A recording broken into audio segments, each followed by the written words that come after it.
Hello once again, friends. Welcome into the Eric Zane Show podcast, a daily show where I discuss news, nonsense, and my personal adventures from right here in the Impact Power Sports studio.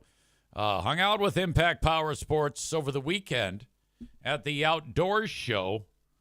What a hillbilly convention that was. And outstanding, great place if you want to go get a golf cart, maybe a Yamaha golf cart. They've got a number of, they can make you a Detroit Lions golf cart. Like if you're a Lions fan, you can get a Detroit Lions golf cart. There was a number of those on display. You can check out the Facebook video of me at the Outdoors Show. Fantastic. Anyway, ImpactPowerSportsMI.com is their website. You can also head over to their location in Rockford, Michigan. They're on 14 Mile Road. A lot going on here on St. Patrick's Day. Already getting beaten up over not wearing green. And Diana came in here not long ago. She has a day off today for, I think it's like, I don't know what break it is. They have so many. But she has the day off today. She came in here and pinched me. Because I guess that's what you do to those that are not wearing green, is you pinch people. Which was nice. If Pooh Bear is going to pinch me, I'll take that. I talked last week about the event known as Irish Off Ionia. And, oh, my God. In my discussion about that with you, I talked about how horrible of an event that this is. And that local young people have set the bar so low for what is a good time. This event, every year at about this time at the street called Ionia, the various bars, they all open up their doors, of course, as they would on a normal day. And then the party's out on the streets. There's bands playing, and it kind of like has outgrown the area. You know, it's almost like madness. Because so many people just getting ripped in this outdoor celebration. Well, they moved it. And I'm not sure the reason why they did, but I discussed with you, and you thought I was kidding. Hell, I didn't even know I was telling the truth. That they have everybody fenced into a bull ring. Well, that's actually the way they did it. So there's this area called Calder Plaza, which is just like a strip of cement with a stupid piece of artwork there. They basically just lined up some food trucks, put some stupid band on, and then they put you in a pen. You drink green beer, and people were bitching because the wait was like 30 minutes for a beer. So stupid. And everybody hated it. Chris describes it as Hunger Games at Calder Plaza. My God. So it was a complete shit show. Now, I happened to be downtown because I had the Outdoors Show. And where the Outdoors Show is, it's reasonably close to where that is. Well, our downtown here is not that big at all. You can get to the other side of it in short order. And they have available to transport you all of these, those Rent-A-Bikes and those Rent-A-Scooters. You just like hold your phone up to it and it unlocks, and then you got your fucking bike. You just take off. Well, what they do around here with these things, with these bikes and these scooters, because we can't have nice things, because as you use it, when you're done, you just stop and leave it there. That's what you're supposed to do. If you happen to get outside of the perimeter of as far as it will go, it just stops. Like you can't use it anymore. especially those scooters. You're like, it's an electric scooter, and then all of a sudden it just stops when you get outside of the perimeter. I was going to bust out a joke, but Maureen got to it ahead of me. God bless her. She says, then you throw it in the river when you're done. And that's exactly right. Because all that these assholes do is they just throw the shit in the river. There's a river nearby here, and people just throw it right in there. Well, I'm driving from, I have a parking spot underneath the not underneath the police station, right next to the police station. There's a garage I can park with my iHeart parking pass. I park there. I go into the outdoor show. I get out. I have to go downtown for the basketball game, Saturday night basketball game. So I'll be in downtown that whole time. And I drive a short distance from the parking garage to the arena. And in that time, I saw two people with hellacious wipeouts on those fucking scooters. I mean, this guy just hit it so hard, and he lays there. He's just moaning, and his friends are just like driving by and flipping him off. One of them stops to help him up finally, and away they go. Holy cow, was that something to see. And just a drunk fest.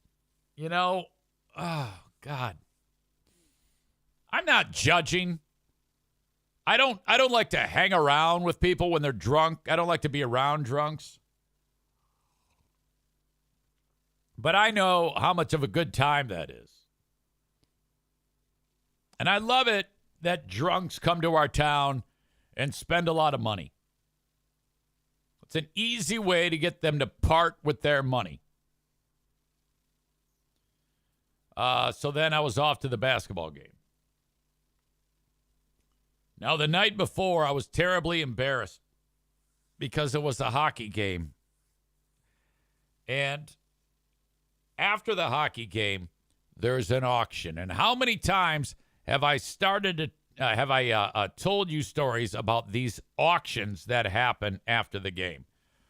And I have done these enough to know that there's a certain set of rules that I have to have within myself in order to have a successful auction.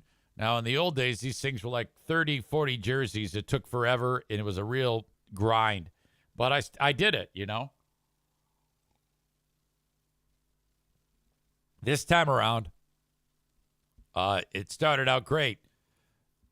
When I'm finishing up the game, it's very important that I bring with me, because I have a little roster in front of me so I can, have a quick access to the names. And a lot of the time, these players, I don't know them by face. There's a few that I know by face, and so I struggle with the names sometimes. So I have that little roster with me. And sometimes, because the players will walk out with the jersey, and they're going to hold it up and say, hey, buy my jersey. It all goes to charity. So it'll be me and the player.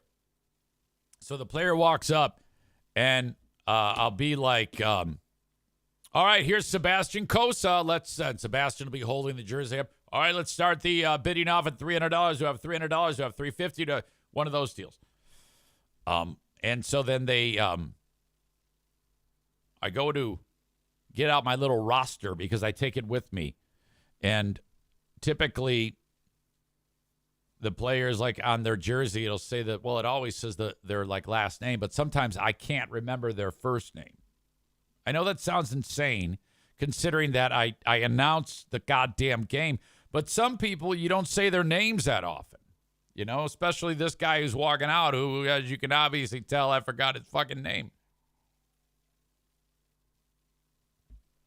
Chris says, name a more dynamic duo than EZ and name struggling. So bad.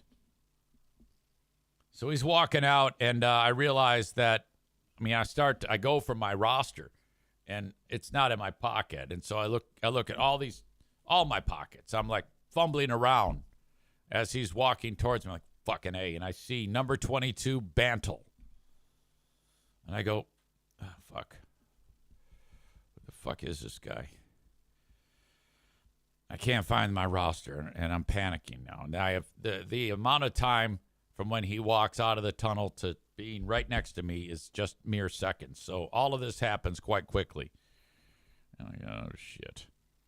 And there's one of the staff, and she goes, yeah, it's Bantle. And I go, yeah, Bantle. Now, it would be so bad if I said, all right, let's give away the Bantle jersey. And he's standing right there, I mean. So, thankfully, I didn't say this into the mic.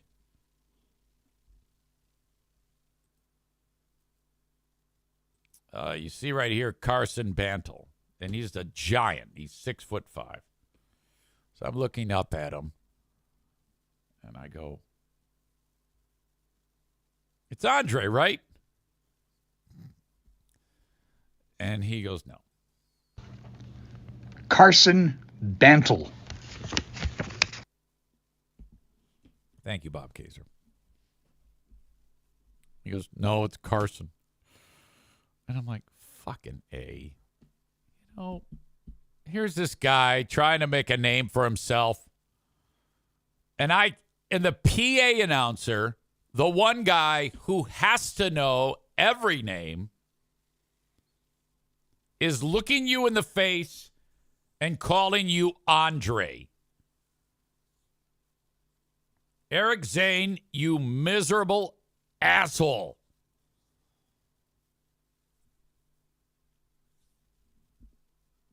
And so I go, and I said it just like that. I go, Andre? And he goes, Carson. And I go, oh, my God. I go, dude, I'm so sorry. And he goes, it's okay, man. It's okay. Like, he was totally cool about it.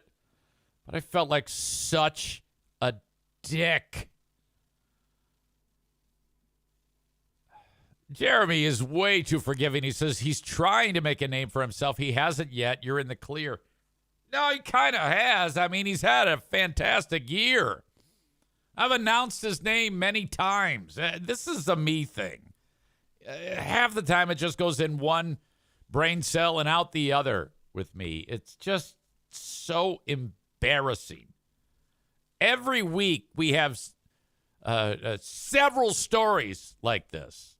Ladies and gentlemen, I mean, at 50, almost 55 years old, oh my God. So ugly.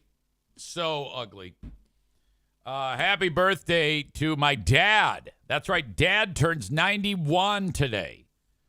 There was a birthday celebration for him this weekend on Saturday that I could not get to because of, the things I just got done talking about.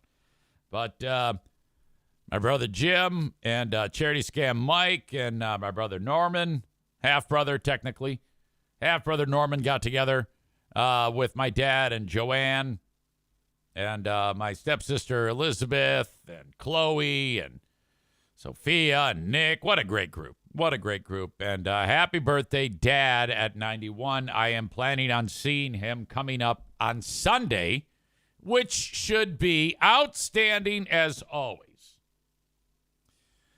It is time to fill out your brackets.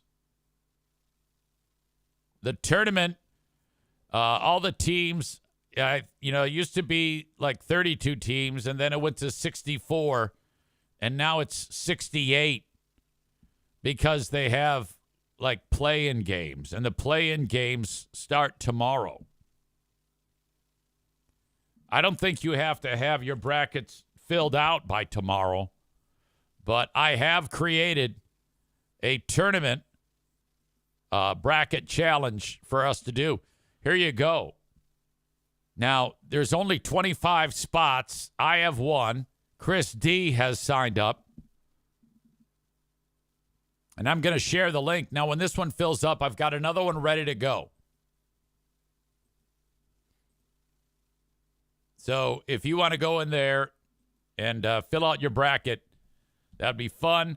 We'll see how we do in the Eric Zane Show Podcast Tournament Challenge.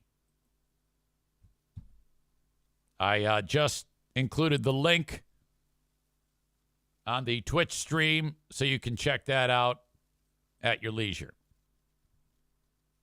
My bracket is, I think it's pretty straightforward. Molly says, I hate the brackets. They do this shit for work every year. Does someone want to give me answers?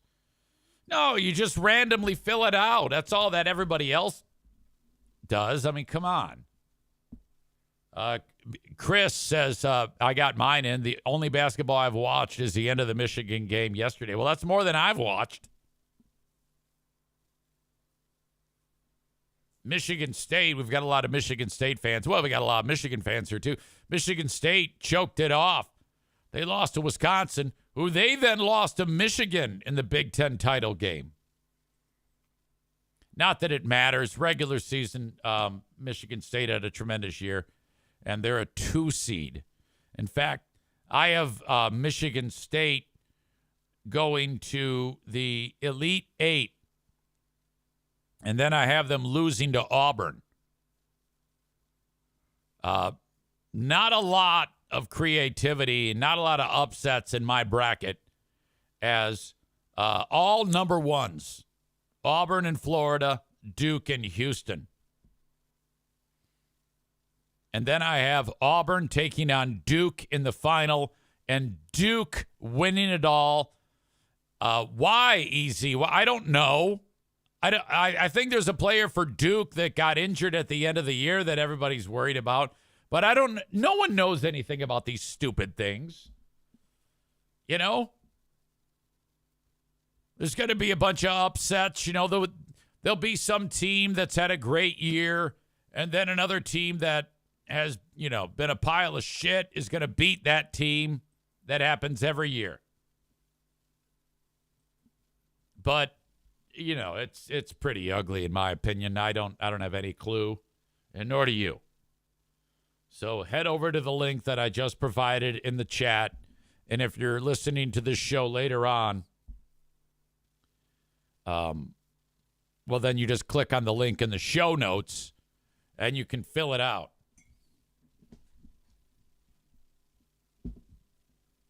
Let's update the Fatathon.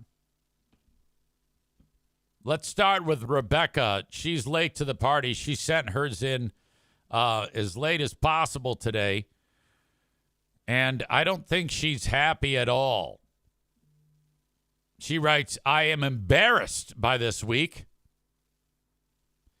Even though I'm down 0.75 inches. Now, when she writes I'm down 0.75 inches, she always writes that, but I'm not sure what that means. Does that mean like, I don't know what you're measuring. Even though I'm down 0.75 inches, I still managed to put on 3 pounds. My scale did not sync with the app, so I'll send you a screenshot of that when I get home tonight. That's okay. You don't have to do that. And she's tough talking herself. She says, be fucking better, Rebecca. Be fucking better, Rebecca. I will say, though, and I'm not making excuses, I feel fucking awesome. I've been lifting heavier weights at the gym, more weights than I've lifted in years before my back went to shit and it needed to be fused. And I've got so much more stamina from cardio exercises. Overall weight sucks, but workouts are friggin' awesome. Well, perhaps you're gaining muscle mass. I think what she means are her overall measurements, because she measured her arm. She's given me her arm measurements and her chest measurements and her waist measurements. And then I see her hips and her thighs. And I think that totals up to being down 0.75 inches.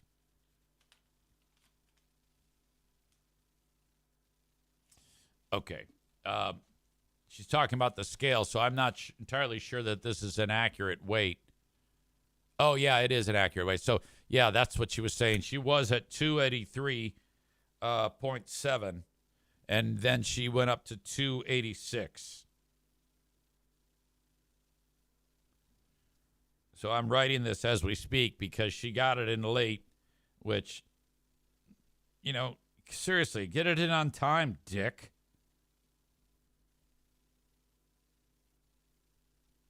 Up to 286. So that means you gained 2.9, which means that in 3 weeks, now it would be 4 weeks, you were down 11.3, and now you're down 8.4. Oh, yeah, that's going to break your heart. In 8 weeks. Let's see. So that means you're averaging 1.05 per week. Well, you know, if you think about it, I've said many times that 1 to 2 pounds a week is good. And I am down 1/2 pound. So, you know, whatever. Let's see. I was at 184 and down to 183.5. That puts me down 1.5 in 2 weeks. Nikki reached out, and I never did hear from her last week, so I thought she was dead. But this is what she writes. Not ignoring you, I promise. I could have sworn I emailed you last week, and I must have dreamt it. I didn't realize it until I listened to the show Thursday night. Anyway, I am at, and then she gives me her weight. My stepfather was in a car accident. He's fine. I need to go pick him up. I don't know my calculations. I'll get back to you. You don't need to worry about it. I got him. All right, so there is a hole in what she from last week, but I'll just jump and like combine the previous week to this week. So Nikki was at 248.5 and now down to 244.7. That's a 4.2 pound drop from the last time we heard from her, which was 2 weeks ago. But still, she's down 22.98 after 8 weeks. So that's pretty good, actually. 22.9. Okay, 22.9 is what she's down. Divided by 8 weeks. So that is a 2.86 average. Sweet.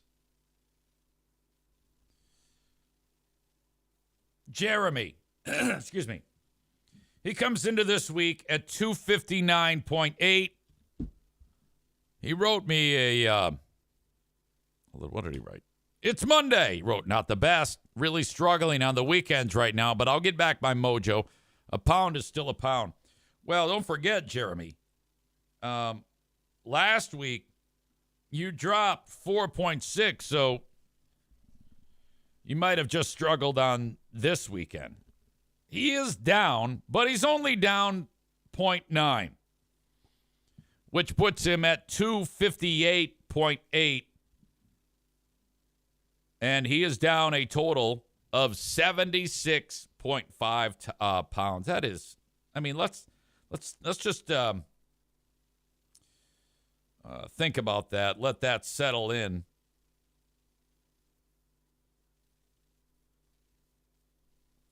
"28 weeks ago, you were 335.3 pounds. Or 27 weeks ago, you were 335.3 pounds.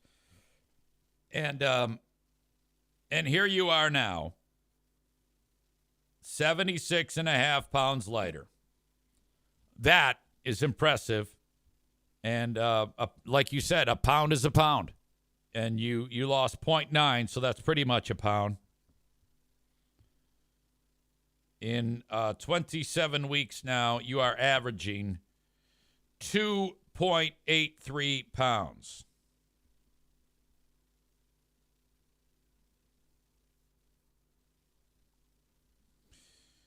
Ladies and gentlemen, I can't, first of all, when it comes to Nikki, I don't have her measurements from last week, so she is not able to win the star on the blubber because The weight loss to earn star on the blubber is calculated from the previous week. So next week, she would be in the running for star on the blubber. But though she's down 4.2, I don't have figures from last week. So she cannot be awarded star on the blubber. And that's important to point out because Amanda has again earned star on the blubber. Now, Jeremy last week won star on the blubber, but Amanda has regularly been winning star on the blubber. And credit to her, she is down 2.4 this most recent week. Can I get a fuck yeah? Nice job, young lady. She was at 297. She's down to 294.6. In 9 weeks, she's down 22.2. She is averaging 2.46 pounds per week, and that is creeping up on the number that Jeremy has.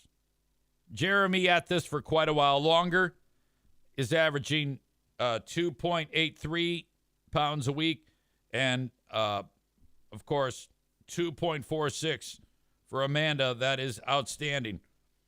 Nikki is averaging 2.86 right now. That is the highest average of our Fatathon members. So, I think overall that's a pretty solid performance. Rebecca is very upset at herself because she gained 2.9 pounds. But I think she'll get the eye of the tiger and get back after it. I don't really have, if a person gains a little bit of weight in like 1 week, I can't really sit there and beat the shit out of somebody I have, but I don't know if I will for just 1 week. It's when we get several weeks in a row that are a disaster that is what concerns me. Let's go over the total weight loss between all of us. Obviously, some have been at this for quite a while longer.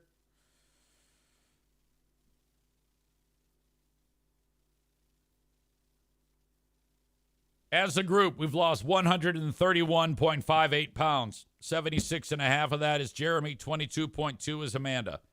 8.4 is Rebecca. Me, 1.5. 2 weeks. And Nikki, 22.98. Holy shit. All right. Congrats to Amanda for getting star on the blubber. That's really great.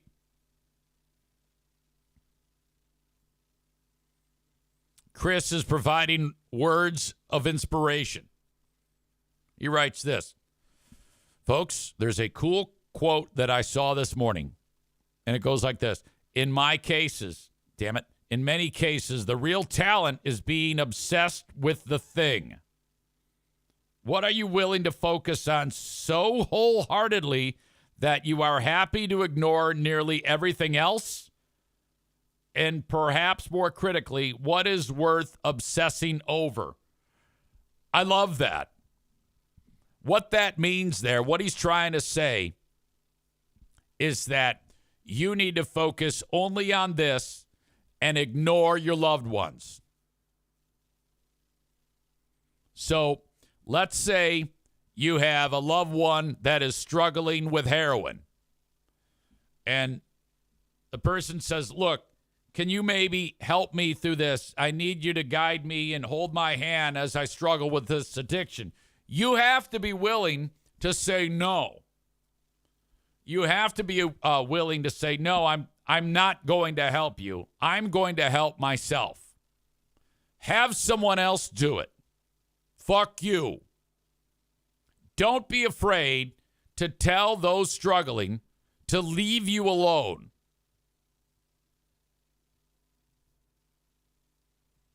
So if you're at home and you're like counting your calories, and your cousin calls you and says, I need your help. I'm getting ready to hang myself. I've had it with this life. Everything is terrible. My wife just left me. My dog died. My car broke down. I just lost my job, and I'm going to hang myself unless if you talk to me right now. Hang up. Block the number, and then leave them alone. Let somebody else deal with that bullshit. No, I'm not helping you.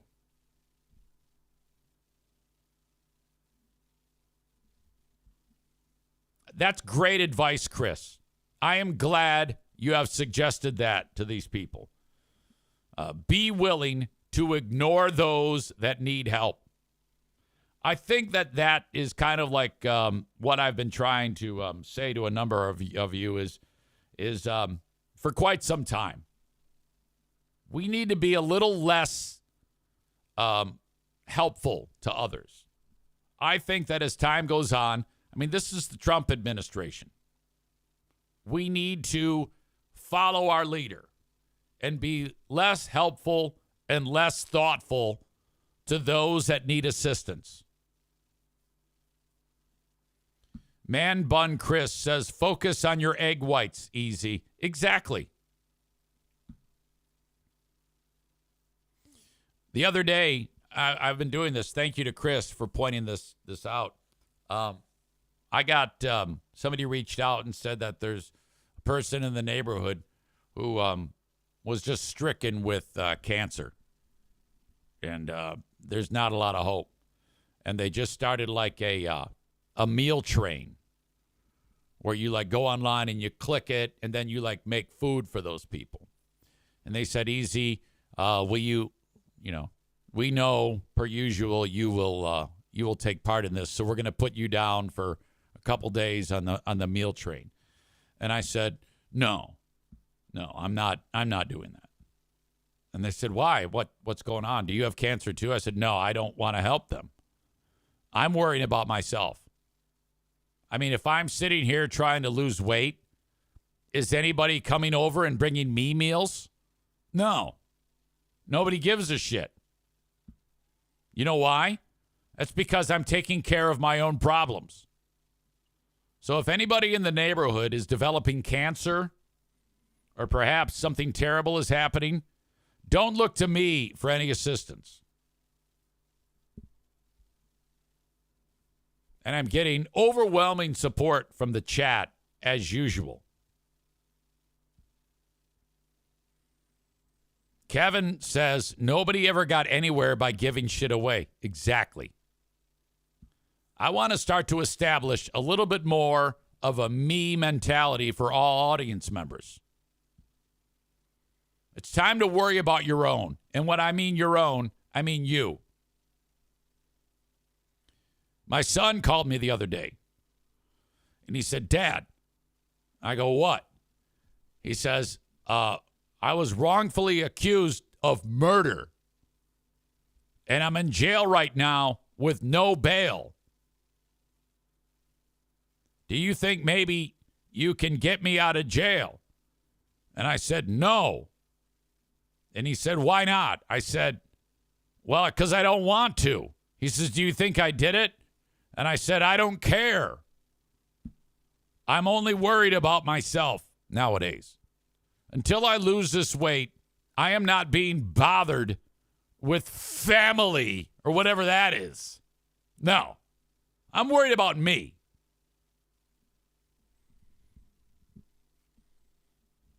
Pooh Bear called me as she was upside down in her car after her vehicle got T-boned. And she said to me, I'm badly injured. I just wanted to call and say I love you in case anything happens. And I said, don't come to me with your problems. And I hung up. Now, fortunately, she was fine. But this is the way you have to do this. Corey writes, cancer is a choice. Corey says, this is what you should have said to Jim. Well, if you had made better choices and become a video game pro instead of giving up on your dreams like a loser, you'd be able to afford bail now, wouldn't you? And then hang up on him. This is what we need to do. I want to start to foster a little bit more of us not thinking so much about each other. I think if we are going to progress as a society, we need to be focused on, not assisting. If we all worried about ourselves, oh my God, we would really make America great again.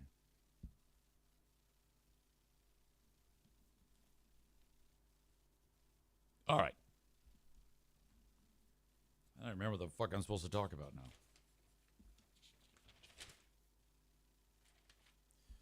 I got an interesting,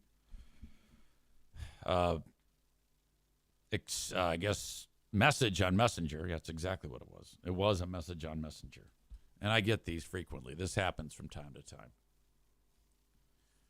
This is in response to Who Are These Free Beers, which we'll be doing on Thursday this week, another Big Fraud Thursday. And typically every day I get some information, some tips about things that happened on the show. This is what I heard today from Chris K. EZ. At 8:05 today, because, as you know, I'm hoping you will actually listen to them. And then when you hear things like this, you'll tip me off so that we can feature it on Who Are These Free Beers. He writes this, 8:05 a.m., Sex Machine Free Beer talking about oral sex in front of children. I wrote, what the fuck? He told his wife, quote, you can ride my face until I drown. Except he said he was a lot more graphic. LOL. And I'm like, well, at this point, I don't understand what's happening. I wrote, so basically he was talking dirty to his wife and they happened to be by a kid.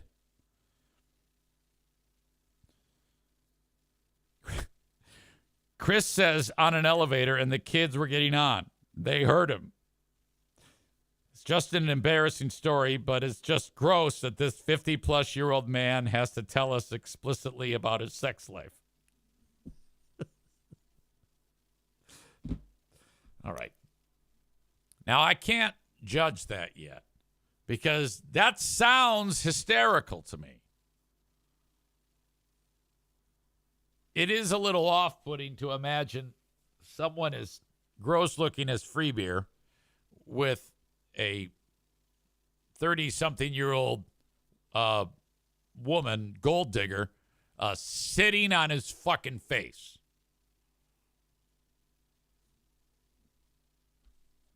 But I am laughing at the idea of kids hearing that and then seeing him.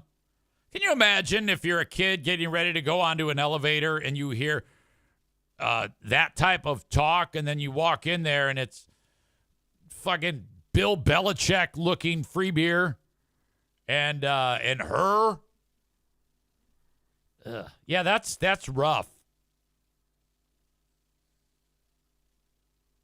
But I'm not going to judge that yet. That may be great, but I think what it boils down to is the idea that I'll give them credit for being willing to share. I would say that of all the things that we have covered on that show, that at least sounds interesting. So I don't know if I necessarily want to hate on that segment, but it's just ridiculous that he would say it. Now, again, I've said gross stuff too. But I don't know if it lines up with Free Beer. You think about it. Free Beer, between what he is now and what he was, is a different person. He would never have dreamt about talking that way prior to meeting the Nose. And I don't know what the motivation is. He would never have dreamt of talking that way about sweet Amanda, who I love her so much. And she is, of course, best friends with Diana. So I think, honestly, the reason why Greg does that is he's still pissed off at Amanda. And he wants to show her that this is what his life is. That's what I think is what's happening, so that she can feel bad about herself. That's, in my opinion, the intent there. Patrick says the difference is Zane is funny and Free Beer is for real, and it's creepy. Chris says that's what I meant. It was an embarrassing story and kind of funny. It's just gross that he's always got to talk about sex. I think he's dialed it back quite a bit, though. He doesn't do it nearly as much. Cole says you should interview Amanda just like Crazy Ashley. Oh, I've brought it up. I've brought it up many times.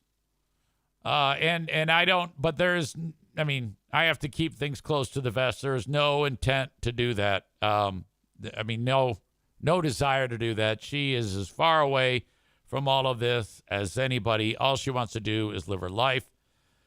She had to be married to that fucking guy for that long. And I think she's just, trying to, in a very tidy fashion, move on with her life. It just so happens that the ex-husband is a superstar. Tyler says, how did their divorce go down? I cannot recall, reason, etc. I will never tell. I will never, ever give you the information that I know that happened that led to that. I would never dream of that, and I don't want to betray Amanda. Greg, I don't give a shit.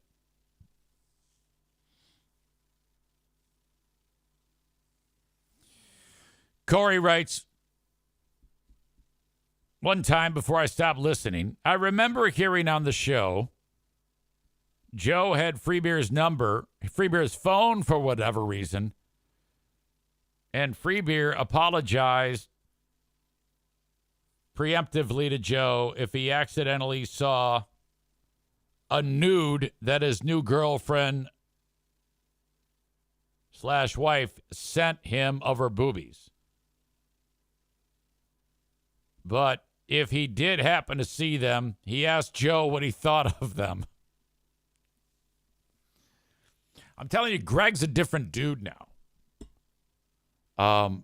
The midlife crisis roots run deep, and we've all had them. I had a midlife crisis and never really talked about it, but I did. Greg's is evident with, come on, instant family, instant doubling the size of the family, young wife,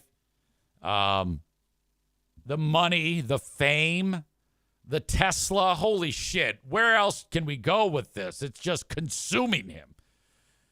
He's talked about his taking all the gummies now. That's like a new thing in his change of life. Something he never would have dreamt of doing in the past. Just a totally different dude. So anyway, I'm looking forward to hearing that clip and featuring it on this Thursday's edition of Who Are These Free Beers? In fact, I might put Ben Glaze on the case for that one because he likes these little projects that I have him do. Anyway, I got this one came in on Messenger, and now I can't find the fucking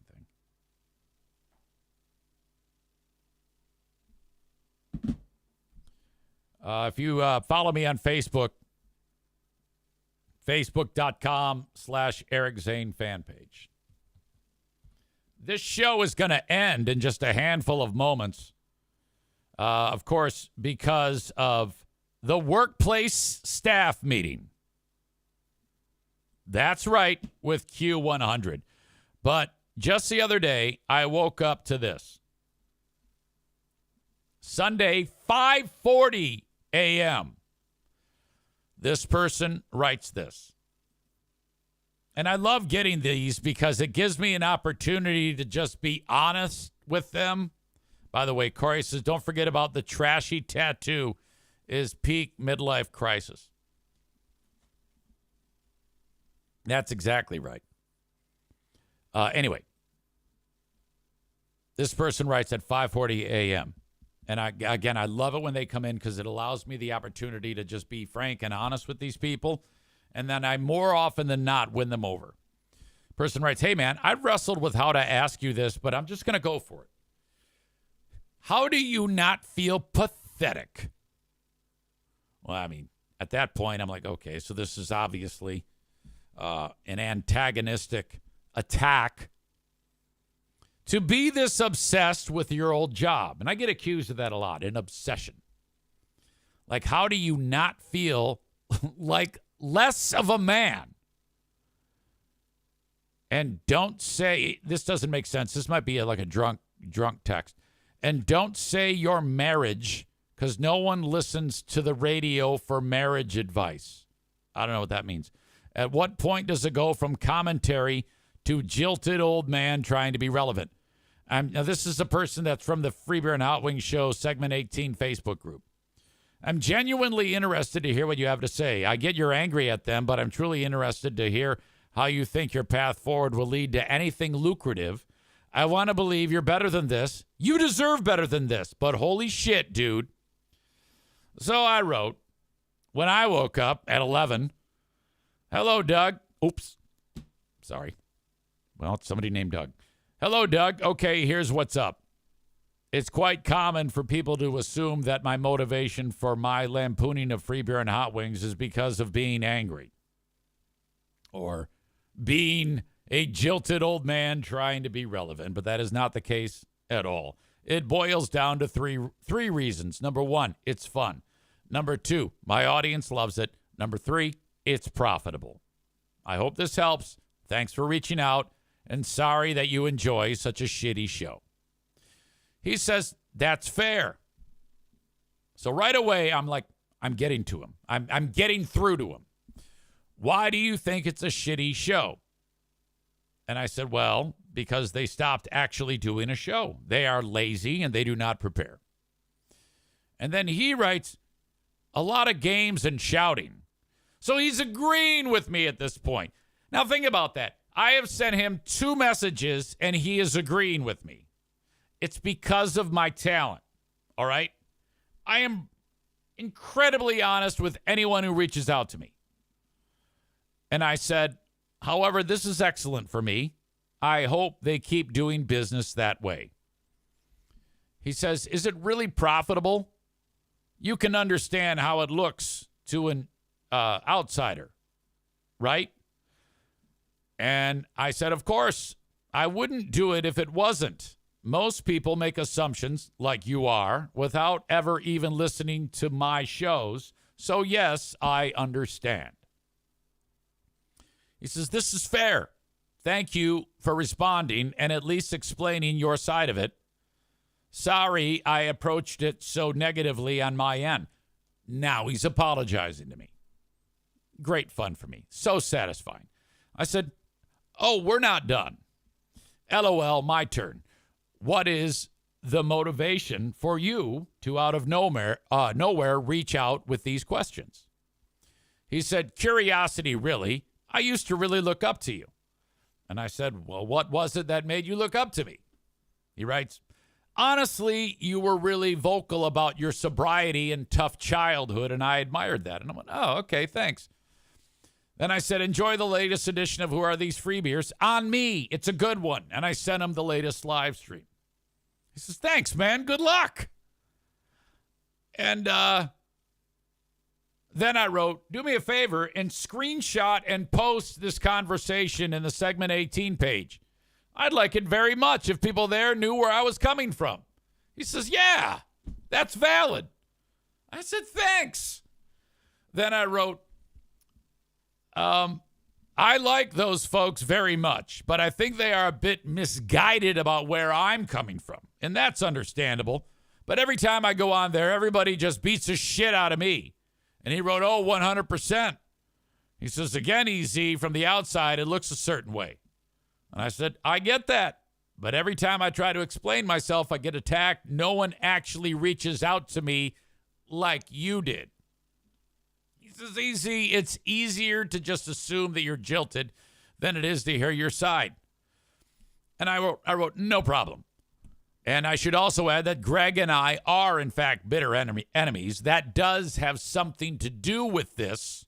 So I guess as a caveat, that does motivate me to put a little extra stank on it when I review their show.